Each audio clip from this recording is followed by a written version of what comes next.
자, 마지막으로 에코 프로에이션 영상 찍었던 게 6월 25일입니다. 최저점이었죠. 그 이후로 얘가 바닥에서 한 2배 정도 올랐더라고요. 한 95% 정도 올랐으니까.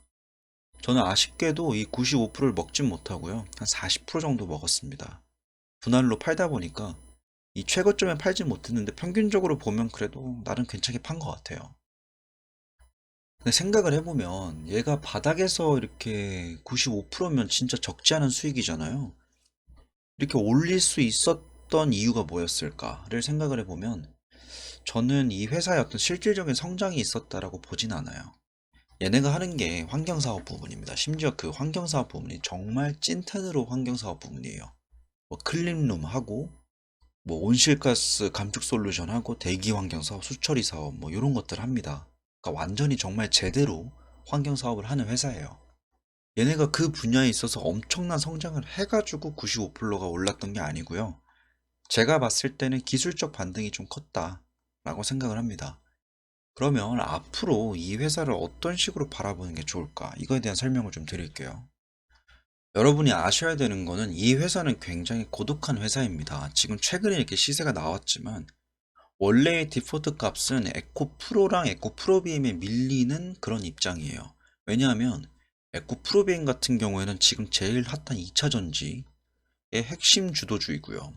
에코 프로는 나중에 에코 프로 머티리얼즈도 상장할 수도 있고 이 계열사들 간의 어떤 지분 관련해서 이득을 취할 수 있는 포지션이 있기 때문에 어떤 지배력 메리트가 있다고 한다면 에코프로 H는 그 둘과는 좀 별개로 예전에 하던 사업에 흔적이 남아있는 회사입니다. 그러니까 원래 에코프로 자체가 원래 환경사업 이런 걸 하려고 만든 회사인데 하다 보니까 베팅을 2차전지 쪽으로 했는데 이게 성공적이어서 요거를 물적 분할하고 에코프로는 껍데기 남겨놓고 에코프로 HN을 인적 분할한 거잖아요. 그러다 보니까 에코프로에서 BM으로 그리고 HN을 가는 과정에서 에코프로 HN은 좀 상대적으로 사양산업이 좀 몰려 있습니다. 물론 뭐 환경 사업을 하시는 분들이나 그 해당 분야에 종사하시는 분들 입장에서 기분이 나쁠 수 있어요. 근데 철저히 이 자본주의 시장에서 환경 사업 부분으로 지금 시장에서 관심을 받기는 좀 어려운 게 사실입니다. 물론 우리 사회에 굉장히 필요한 일이기도 해요. 클린룸 케미컬 필터 만들고 뭐 수처리 사업하고 대기 환경 사업하고 온실가스 감축 솔루션 굉장히 아름다운 일이긴 합니다. 근데 그것과 별개로 에코프로비엠이 양재를 만들어가지고 2차 전지, 전기차 시장에 들어가서 한 역할을 차지하고 있는 것도 친환경 사업 중에 하나로 볼 수 있는 거죠. 물론 직접적인 건 아니지만 간접적으로 친환경 사업을 하고 있는 거잖아요. 내연기관차를 굴렸을 때보다 전기차를 굴렸을 때 환경 오염은 덜 될 거니까. 여튼 얘가 그렇게 엄청 관심을 받을 수 있는 것도 아니고 조금 쩌리 사업을 하고 있는데도 얘에 대해서 관심을 가져야 되는 거는 어떤 부분에 있냐면, 그리고 제가 좀 장기적으로 보라 하는 이유는 뭐냐면 얘가 지금 하고 있는 일을 전 영원히 하진 않을 거라 봅니다. 지금이야 뭐 온실가스, 뭐 클린룰, 뭐 수처리 이런 걸 하고 있죠. 근데 저는 머지않아서 조만간 한 1, 2년 내로 에코프로 HN이 지금 기존에 하고 있는 사업들을 하나씩 버려가면서 2차 전지 사업 쪽으로 발을 붙일 거라고 봅니다. 특히나 지금 에코프로비엠 입장에서 굉장히 큰 미션을 가지고 있는 게 폐배터리 재활용이죠. 이 분야에 대해서 에코프로 HN이 도맡아서 일을 진행한다면 얘는 더 이상 이렇게 아래에 기고 있을 만한 명분이 없는 거죠. 저는 그 시기까지를 기다릴 자신이 있다면 에코프로 HN은 본인들의 판단 하에 차트적으로 분석을 하고 저가에서 매집을 하는 것도 괜찮다라, 좋다라고 봅니다. 근데 얘를 단순하게 에코 프로를 살까 BM을 살까 하다가 에코 프로 HN이라는 게 있네라고 사는 거라면 굉장히 지루하고 짜증나는 시간들이 될 거라고 저는 확신해요. 얘가 비록 최근에 이렇게 바닥권에서 한 95% 정도 올라주면서 시세를 뿜었지만 지금 눌리고 있죠. 아직 이 눌리고 있는 과정이 진행되고 있는데 저는 이 종목의 어떤 차트적인 내용들 설명드릴 때 요걸 설명드리고 싶어요. 지금 얘가 이 바닥에서 올라왔을 때 요 정도 되죠. 여러분이 만약에 세력이라 생각을 합시다. 이 종목을 여기서 이렇게 해먹고 나간 사람이에요. 그리고 다시 매수를 하려 했어요. 근데 평단이 여기서부터 계속 매수를 한 거죠. 매집을 했다라고 쳐요. 그러면 이 세력 입장에서는 이 사람들이 꺼림칙합니다.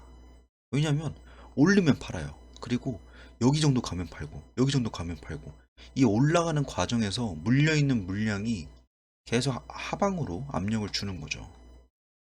그러니까 당장 이 회사에 세력이 있다라면 이걸 당장 올릴 만한 명분이 없는 겁니다. 정말 초호재가 있다라고 하면 여기 물려있는 사람들이 본인의 평단까지 왔을 때 안 팔 거예요. 근데 별다른 호재가 없이 지금 같은 상황에서 올리려고 하면 계속 여기 있는 사람들은 팔아제낄 겁니다. 여기 있는 사람 팔아제끼지, 여기서 산 사람들, 저가에서 매수한 사람들 팔아제끼지. 그러니까 주가는 올라가려 해도 이 상승 모멘텀 탄력을 못 받는 거죠.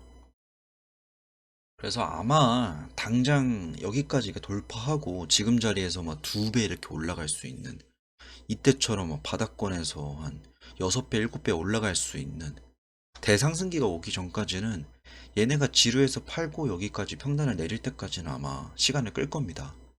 그리고 그 시간을 끌고 나서 이 종목이 상승할 때가 되었을 때는 아마 기존에 하던 사업들을 조금은 버려내고 2차전지 사업 적으로 붙을 때일 겁니다. 제가 2차전지 사업을 붙을 거라고 생각을 하는 이유는 뭐냐면 결국에 에코프로 H는 가지고 있던 거는 에코프로 BM이 지금 하고 있는 2차전지 사업으로 본격적으로 넘어가기 전에 에코프로가 예전에 하던 사업입니다. 그러니까 골동품이에요. 그러니까 이런 말 하면 좀 뭐라긴 한데 원래 하던 사업을 가지고 있고 미련을 가지고 그냥 냅두는 겁니다. 명분이 없어지니까. 근데 지금 2차전지 사업이 굉장히 잘 되고 있고 원래 하던 일에 몇십 몇백 배 돈을 벌기 시작하면 당장 에코프로 BM 그리고 에코프로 입장에서는 H는 이렇게 냅둘 필요가 없는 거죠. 그냥 사업을 접고 신규 사업으로 바꿀 수 있습니다. 이거는 많은 회사에서 겪게 되는 과정이에요. 그래서 여튼 제가 볼 땐 그렇습니다. 제가 볼 땐 얘가 정말 찐 반등 나올, 이건 찐 반등이라 볼 수가 없어요. 그냥 기술적 반등이라 보는 게 맞습니다. 고점 대비 떨어진 게 얼만데. 얘가 정말 그냥 안정적으로 우상향하기 위해서는 결국에는 기술적으로 이 종목이 아래로 이렇게 길게 시간을 끌어주고 그 기간 동안에 기존에 하던 사업 버리고 2차전지 쪽으로 폐배터리를 하든 뭘 하든 간에 리튬 생산이라도 하든지 뭘 하든 간에 지금 하는 친환경 사업을 좀 버리고 이미지를 좀 바꿀 때 그때가 바닥권 완전히 탈출할 수 있는 신호로 봅니다. 지금 보시는 분들은 뭐 이걸 보유하신 분들도 있겠고 이거 먹고 대기하시는 분들도 있겠지만 저는 지금 에코프로에이션이 없습니다. 근데 기술적으로 메리트 있는 가격이 오면 저는 그때 살 생각이에요. 오늘의 영상 여기까지입니다.